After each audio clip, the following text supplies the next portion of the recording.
नमस्कार, मैं आकृति और आप देख रहे हैं इंडिया पब्लिक खबर। यूपी में 2027 विधानसभा चुनाव से पहले होने वाली चुनावी जंग के लिए मैदान सज चुका है। काउंटडाउन शुरू हो चुका है प्रदेश के सबसे बड़े सियासी दंगल का। राजनीति के धुरंधरों ने 27 वाले इस महारण के लिए पूरी तरह से कमर कस ली है। यूपी के मंत्री ओम प्रकाश राजभर ने इसी कड़ी में बसपा, मायावती और अखिलेश यादव को लेकर एक बड़ा बयान दे दिया है। राजभर अक्सर अपने विवादित बयानों की वजह से चर्चा में रहते हैं और उनका यह नया बयान 2027 के विधानसभा चुनाव से पहले सियासी गलियारों में एक नई बहस छेड़ गया है। जानते हैं क्या है पूरा मामला इस खास रिपोर्ट में बेहद ही सिलसिलेवार तरीके से। उत्तर प्रदेश के मऊ जनपद में गुरुवार को पंचायती राज मंत्री ओम प्रकाश राजभर डॉक्टर भीमराव अंबेडकर पार्क और उनकी मूर्ति का अनावरण करने पहुंचे, जहां ओम प्रकाश राजभर ने अखिलेश यादव पर जमकर निशाना साधा। साथ ही उन्होंने 2027 विधानसभा चुनाव पर टिप्पणी करते हुए कहा कि 2027 में एनडीए की पूर्ण बहुमत वाली सरकार बनेगी। वहीं जब सपा की दादरी वाली रैली में हुई भीड़ को लेकर सवाल किया गया तो ओपी राजभर ने कहा कि मऊ से, आजमगढ़ से, बलिया से, फैजाबाद से, गोरखपुर से सपाई दादरी गए थे। जब चुनाव होगा तो ये आजमगढ़ वाले वोट देंगे दादरी में, ये मऊ वाले जाकर वोट देंगे दादरी में। सही बात तो ये है कि लाखों यादव बीजेपी ज्वाइन करके वो भाजपा को जिता रहे हैं और लाखों मुसलमान भाजपा ज्वाइन करके भाजपा को जिता रहे हैं। अखिलेश यादव भी भाजपा को जिता रहे हैं। आपको यकीन नहीं है, उदाहरण हम 1 पेश करें या 10 पेश करें। ओम प्रकाश राजभर ने कहा, मध्य प्रदेश में मोहन यादव को सीएम बनना था। ये गए एमपी में और ये भाषण दिए कि कांग्रेस को वोट मत देना, बहुत बहुत चालू पार्टी है, किसकी सरकार बनानी है। बस इतना ही कहकर चले आए और भाजपा की सरकार बन गई। बिहार गए तेजस्वी को बनाने और वहां बनाकर आ गए भाजपा को। गए दिल्ली केजरीवाल की सरकार बनाने और वहां रेखा गुप्ता की सरकार बनवा कर आ गए।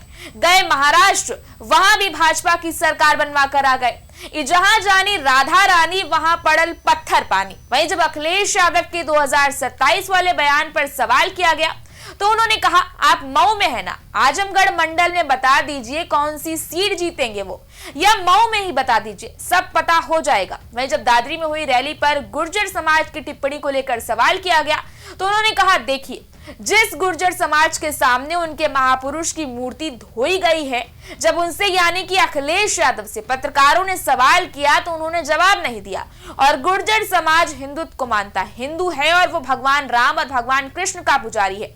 ये ना तो भगवान राम को मानने को तैयार है और ना ही कृष्ण को मानते हैं। दुविधा में दोनों गई, ना माया मिली ना राम, तो कैसे बनेगी सरकार। उन्होंने कहा कि अखिलेश दुविधा में है, वो कभी नमाज पढ़ने तो कभी सेवई खाने जाते हैं, लेकिन मंदिर जाने से कतराते हैं। वो पहले ये तय कर लें कि वो नमाजी हैं या फिर मंदिर वाले। उनके अनुसार सपा प्रमुख अयोध्या और मथुरा दर्शन करने से परहेज करते हैं। उन्होंने आरोप लगाया कि अखिलेश यादव का इतिहास यही है। ओम प्रकाश राजभर ने कहा, उत्तर प्रदेश में सबसे ज्यादा बाबा साहब अंबेडकर को लोग मानने वाले हैं, चाहे वो भले किसी पार्टी में हो। चेला तो काशी राम जी के ही हैं। देख भाई, हम बात कहीं न खारा, गोली चली या छर्रा, हम विधानसभा के अंदर भी बोलते हैं तो लोग घबरा जाते हैं। सही बात मैं आपको बता दूं कि बहन जी से कई बार मैं कहा कि देखो, प्रदेश में कोई गठबंधन सही मायने में है तो वो चमार और राजभर का है। गठबंधन होने पर पूर्वांचल में किसी को जीतने की औकात नहीं है। पूर्वांचल में टिकट दे दा, बाजा बज जाए सबकर। हम भी दुखी हैं और आप भी दुखी हैं। हम बहुत बेहया नेता है, बेहया उस पौधे की तरह जो पोखरी में थोड़ा भी हो तो फैल जाता है।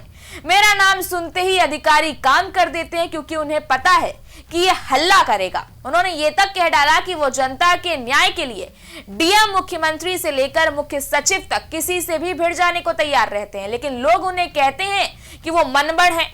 मनबड़ नहीं है। बाबा साहब की संविधान की ताकत से हम सभी को भरोसा दिलाना चाहते हैं कि सभी अमीर और गरीब एक बराबर हैं। वो कहते हैं कि वो बाबा साहब के संविधान की ताकत से गरीबों को न्याय दिला रहे हैं। यही नहीं, एनडीए की ताकत का दावा करते हुए राजभर ने इंडिया गठबंधन पर जमकर प्रहार किया। उन्होंने जयंत चौधरी, अनुप्रिया पटेल और संजय निषाद का जिक्र करते हुए कहा कि एनडीए के पास वोट दिलाने वाले नेता हैं, जबकि समाजवादी पार्टी के पास केवल दगे हुए कारतूस बचे हैं। उन्होंने आरोप लगाया कि सपा का कोई भी नेता पिछड़ों के सामाजिक न्याय या रोहिणी आयोग पर बात नहीं कर रहा, सब सिर्फ अपना टिकट बचाने में लगे हैं। अब देखिए, ये बयान ऐसे समय में आया है जब 2027 के उत्तर प्रदेश विधानसभा चुनाव की तैयारियां शुरू हो चुकी हैं। राजभर वर्तमान में योगी सरकार में मंत्री और सुभाषपा यानी कि सुहेल देव भारतीय समाज पार्टी के अध्यक्ष हैं। राजभर अक्सर पिछड़े और दलित वोटों पर जोर देते रहते हैं।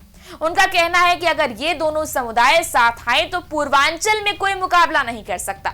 इस बयान ने अब सियासी गलियारों में खूब चर्चा पैदा कर दी है।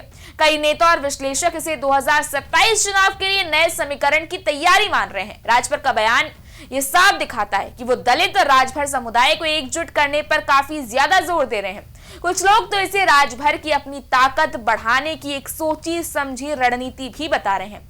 अब आपकी इस बारे में क्या राय है, आप हमें कमेंट सेक्शन में जरूर बताएं। इस वीडियो को लाइक करें, शेयर करें, चैनल को सब्सक्राइब करें। शुक्रिया।